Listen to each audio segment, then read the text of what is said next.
परंतु मोर्चे काढून न्याय मिळणार नाही. कोर्टामधून आपल्याला असणारा न्याय मिळू शकतो.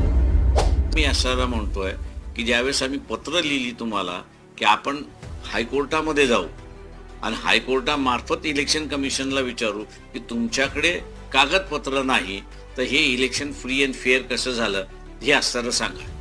या इलेक्शनवरती आम्ही विश्वास कसा ठेवायचा तो आम्हाला सांगा.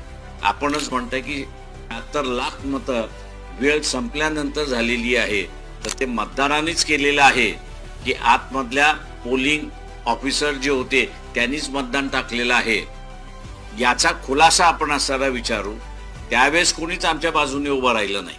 आजही माझं त्यांचं म्हणणं आहे की मुंबई हायकोर्टाने फेटाळली जरी असली तरी आम्ही सुप्रीम कोर्टामध्ये पिटिशन दाखल केलेलं आहे.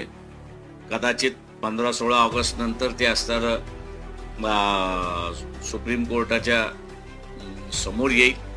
त्याच्यामध्ये तरी जॉईन व्हा. मोर्चे काढलेच पाहिजे मी असं म्हणत नाही, परंतु मोर्चे काढून न्याय मिळणार.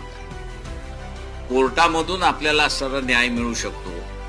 जर तुमचा लढा खरा असेल तर माझं म्हणणं असं आहे की तुम्ही त्या पिटिशनमध्ये इंटरव्हिनर म्हणून पक्ष म्हणून तुम्ही येऊ शकता आणि कोर्टामार्फत इलेक्शन कमिशनला विचारू शकता की बा तुमच्याकडे हा जर डेटा नाही आहे तर फ्री अँड फेअर इलेक्शन कसं झालं हे